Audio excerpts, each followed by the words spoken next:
Bismillah, assalamu ala rasulillah sallallahu alaihi wasallam. Angalau darasa kadhaa. Kwa hiyo ikija wiki inafuata tutasoma ile baada ya Aisha, inshallah tunamaliza risala hii. Darsu thani wal 50, somo la 52. Sema yajuzu lilmar'ati, inafaa kwa mwanamke, antahujja anil ghair, kumhijia mwingine.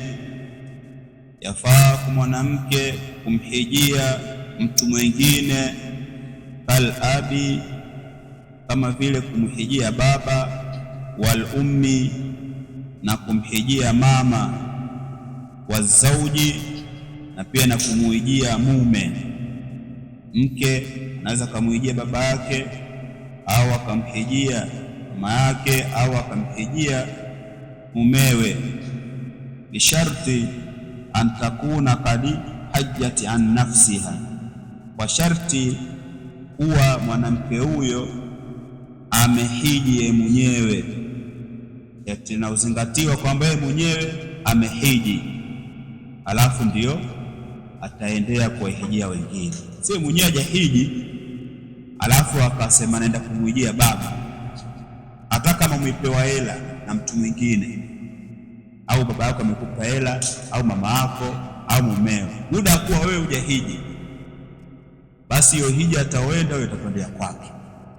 Yule aliyokwenda huyo itakwenda kwake, bali yule alikupa hela atakumrudishia hela zake, au mtafutie tena ukamwijie tena kwa mwaka unaofuata. Hicho ndio kinachozingatiwa katika sheria. Sharti awe mwenyewe amehiji. Asema fatuhrima min almiqat, na atahirimia kwenye kituo cha kuhirimia.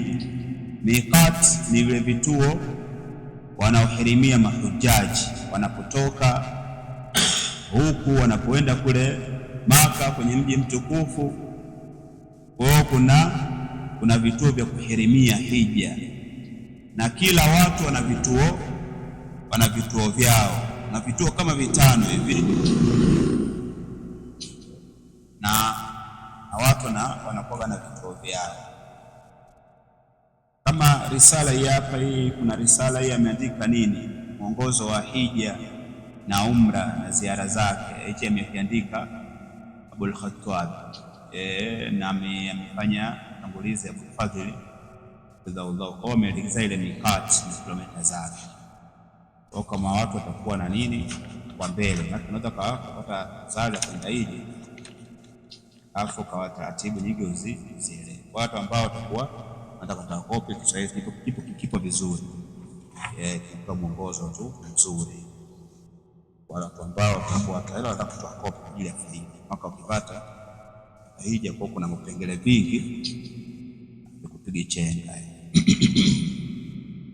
Kwa hiyo tahirimia miqat. Miqat ni sehemu za kuhirimia. Kwa hiyo watu wa Madina wana ihramu zao na wanapitia njia hiyo. Watu wa Misri, Morocco wana ihramu zao, zile zimetajwa. Watu sijua huko, yani kutoka kila pembe ya dunia wana mihram, wana miqat yao, sehemu wanapohirimia. Pia anasema watulbi, na ataleta talbia, sema labbaik allahumma labbaik. Ale maneno labbaik la sharika laka labbaik innal hamda wan ni'mata wa lakal mulk la sharika lak. Kwa hiyo yale maneno lazima ayalete. Watulbi, na ataleta talbia, na pia watakulu, na atasema labbaik allahumma hajjan an abi au ummi. Atasema labbaik allahumma, tumekuitikia au nimekuitikia, yote maana moja. Nimekuitikia wewe Allah, hajjan an abi, yani kumhijia baba. Nimekuitikia hali ya kuhiji, kumhijia baba au ummi au kumhijia mama. Hiyo niaba, sababu umewekwa au umetuma kwa niaba yao, au zauji, au kwa ajili ya mume. Wanasema labbaika allahumma hajjan an abi au ummi au zauji, tazamika nani aliyekutuma. Hiyo ni somo ni jepesi na maelezo ambayo yanajitosheleza huko sehemu nyingine. Ad-darsu thalithu wal khamsun, somo la 53. Yambaghi lilmar'ati, inatakikana kwa mwanamke, antahadhara, kuchukua tahadhari, min taswiri khususiyatiha, kutokana na kupiga picha mambo yenye kumuhusu yeye mwanamke, mambo yake. Yajibu lilmar'ati, itafaa kwa mwanamke, ni wajibu. Yambaghi lilmar'ati, inatakikana kwa mwanamke, antahadhara, kuchukua tahadhari, min taswiri, kutokana na upigaji wa picha, khususiyatiha, katika mambo yanamuhusu yeye, achukue tahadhari sana. Sababu gani? Litaslama min uyuni nnas, ili apate kusalimika na vijicho vya watu, wa hasadihim, na hasadi zao, ili apate kusalimika min uyuni nnasi wa hasadihim, kutokana na vijicho vya watu na hasadi zao. Lazima hapo inatakikana achukue tahadhari mwanamke. Kwa lugha ya leo, yani kupiga picha wanaita kujiposti. Tahadhari mwanamke kujiposti, hususu yale mambo yanayomhusu yeye binafsi.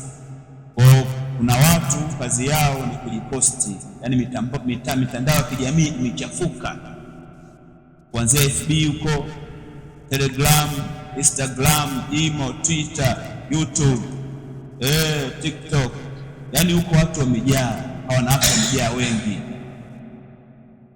huko, watu wamejaa wengi.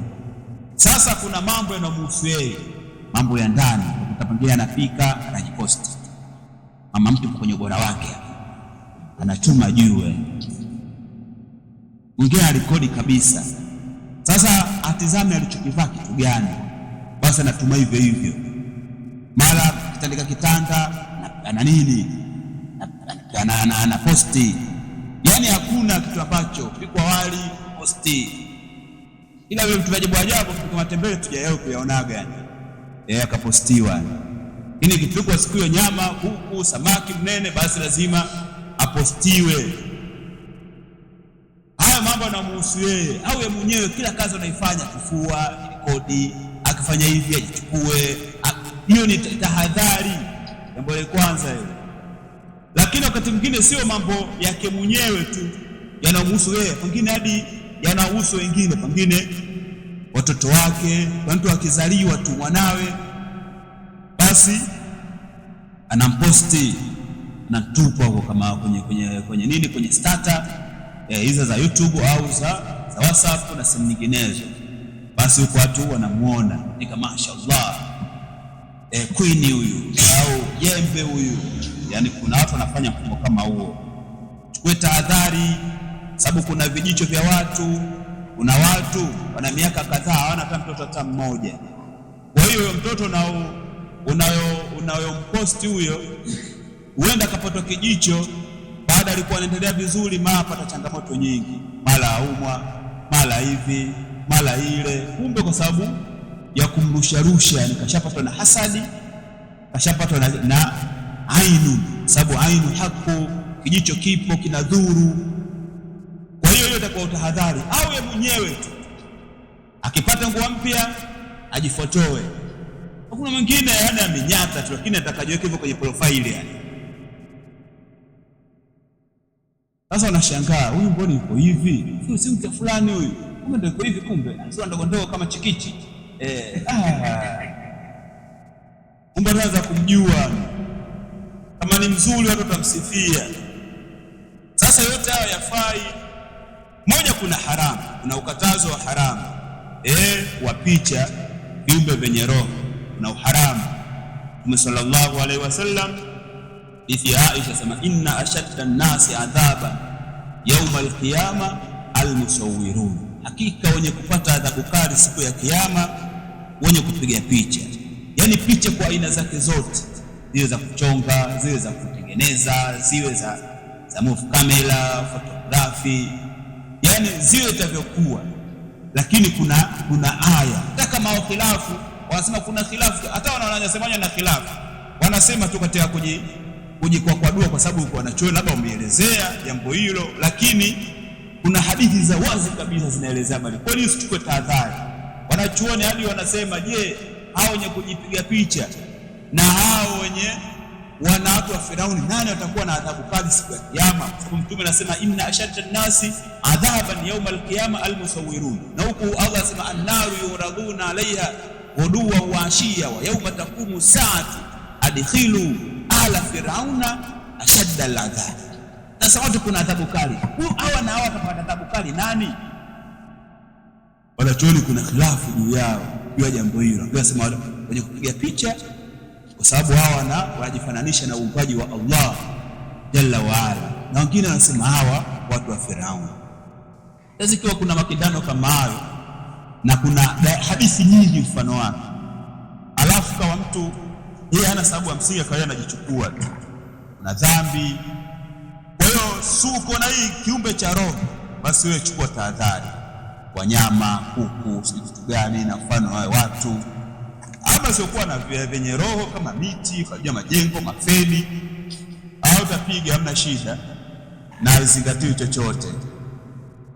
Sasa watu wanajiposti sana, wanajifyotoa sana. Sasa mwingine ndo kaweka lenzi yake, kaweka mashindo yake, basi atakajipige hivyo hivyo na ajirusha kwenye mitandao ya kijamii. Chukue tahadhari, acha ule uharamu, lakini mwenyewe chukue tahadhari. Kwa sababu gani? Kuna vijicho vya watu wanaweza kumuona kamhasidi, wakapata hasadi, alafu kashindwa yani dawa ya kumtibu hasadi. Na maana hakuna dawa, labda ukala amoxicillin hasadi inaondoka, la. Au vijicho ukasema nakula panado kijicho kinaondoka. Hizi lazima ulete Qur'ani, tunamsomee adiya al-ma'thura, uenda au ndo kufanyaje yakaitibu hiyo hasadi. Sasa kabla yote, kwa nini ulifanya hivi? Na kuna wengine wanaposti umezaa kabisa, amchukua mumewe, wanachanja huyo, yuko ndani ya ubora wake huyo, tazameni huyo jembe wangu huyo ndo anaweka mjini hapa, maelezo mengi ukitazama bachaja mwenyewe wallahu a'lam. Lakini ndio anafanya hivyo, utaratibu ndio upo hivyo. Sasa hiyo haifai, yani hiyo haifai, hayo bachanja hayo nani, hiyo haifai. Sasa kuna kitu yeye mbele hapo, nukta mbele, sikilizeni hiyo ndio nukta na kuja mbele baada ya maelezo haya. Kwa nini anasema wal qasasul mu'lima? Anasema na simulizi zenye kutia uchungu, wal qasasul mu'lima, na simulizi zenye kutia uchungu, lilmutasahilina fi dhalika, kwa wenye kuzembea katika huo kujiposti, katika upigaji wa picha. Ukifuatilia katika mitandao ya kijamii, kwenye maredio na sehemu nyinginezo, utakuta simulizi zenye kutia uchungu, zenye kutia uchungu na huruma. Kwa sababu gani?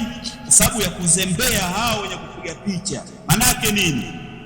Utakuta kuna picha amezipiga za wazi, na wakati mwingine amejirekodi au anafua na kanga moja tu, mara kanga imemponyoka, alafu akavaa tena, alafu hajajua, alafu ile rekodi inaendelea tu, mwisho akaisave akaweka kwenye simu yake, mara siku katika kutuma mara asema ndio hii au sio, sababu ziko nyingi, ana kaposti nyingine kuitizama huko, ishenda YouTube, ishenda FB, watu watazama, usema fulani huyu, mbona ipo hivi. Sasa ukisema umekosea, watu uitaka uifute, watu washaichukua zamani, kwa sababu kuna watu na huko kwenye FB, yani nyumbani kwao ndio FB, yani nyumbani kwao watu ndio FB, yani akitoka akipata fursa bado tu FB, bado tu YouTube. Kwa hiyo wewe ukisema umesema sasa hizo watu wamelala, kumbe ndio sasa hizo ndio hapo tikitiki huko, wana taarifa zote wanazipata dunia mzima. Sasa ikipata ile picha ya aibu watu wanaanza kuisambaza sasa. Imetoka FB, imeenda Twitter, imeenda Telegram, imerudi TikTok, imetoka TikTok, imeletwa kwenye magrupu ya WhatsApp. Sasa ndio kila mtu anemuenea sasa kumtaani.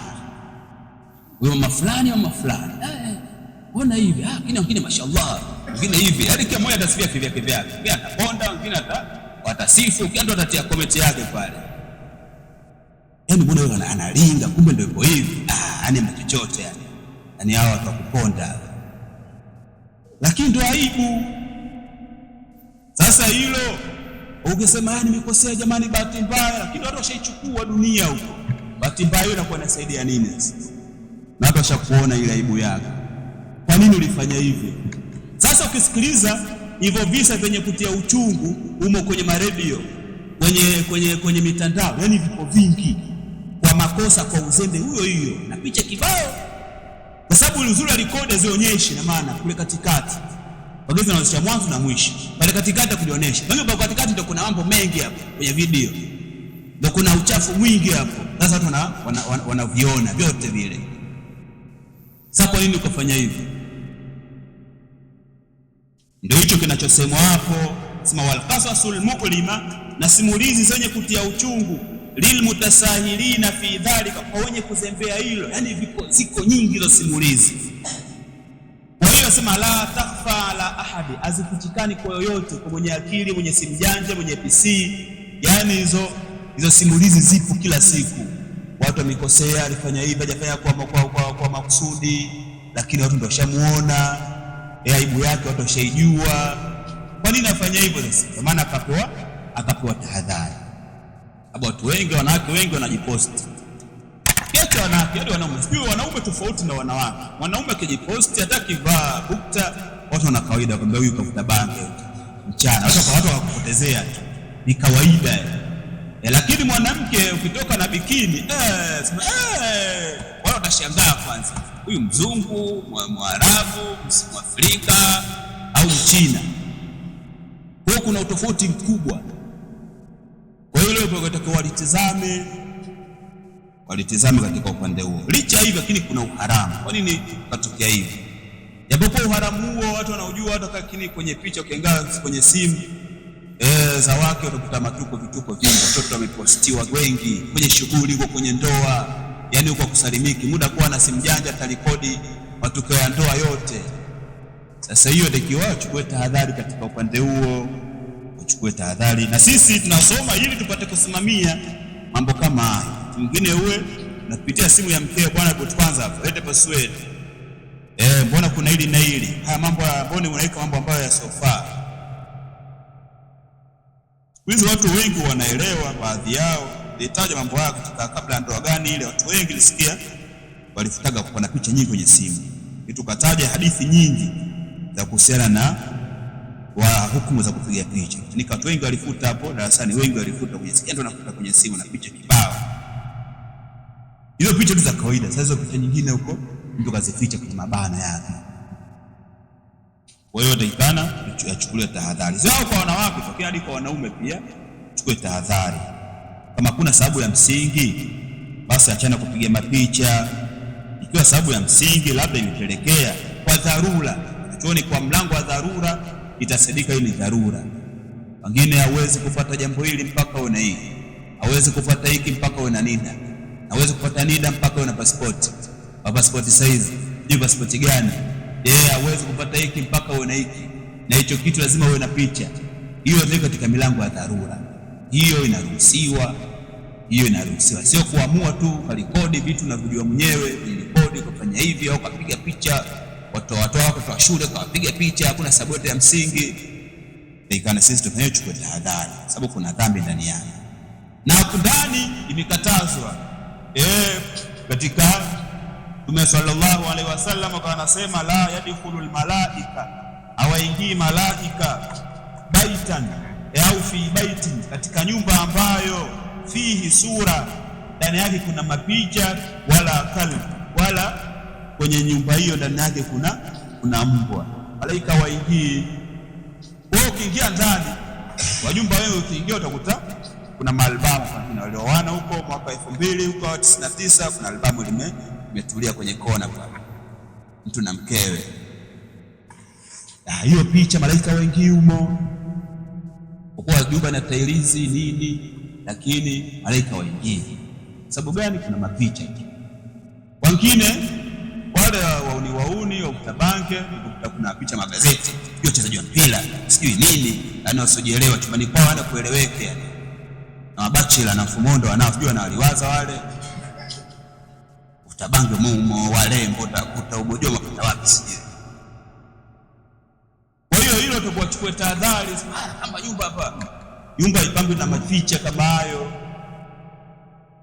Wengine na makalenda utakuta pengine mtu kashika msahafu kaenda Saudia hii ya maneno ya Kiarabu, lakini kuna picha hapo. Kwa nini kaenda Saudia ndio kitu gani? Saudia babake nani? Sisi ndio kuna picha hapo, achana nalo. Babake aliandikwa Saudia, sijui Madina, hiyo achana nayo, sio kigezo. Sasa kuingia kwa ndani kuna makalenda, kuna mapicha mimi, hiyo achana nayo.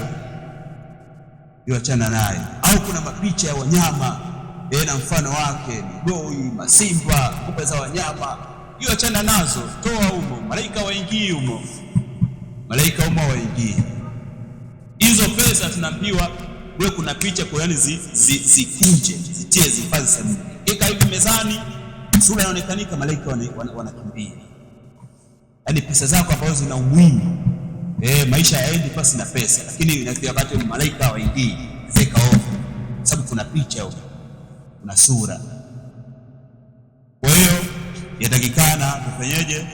Tutanabihishana kwa namna moja kwa namna nyingine, kwa sababu watu wamezidi katika upande huo. Kuna simu kubwa tu, asilimia wengi illa marhamallah, wengi utakuta mapicha hayo ya ajabu. Kiacha huko pia kuna masala ndio kama hivyo, pia kwa mitandaoni, tahadhari kubwa sababu utakuta watu wapo ovyo na uchi hivi. Kwa hiyo tuwe tahadhari katika sehemu unavyoingia. Kataza kuingia YouTube, lakini unatazama kina nani au unakusudia kutazama nini? Kwa hiyo hilo tuwe tahadhari. Kwa hiyo kutokana na leo hapa tuko zinaingiliana, tutaishia hapa sababu hilo huko ni uhakika, uko mbele insha Allah. Allah kufanya taufiki na sahal, basi ijayo tunamaliza hili.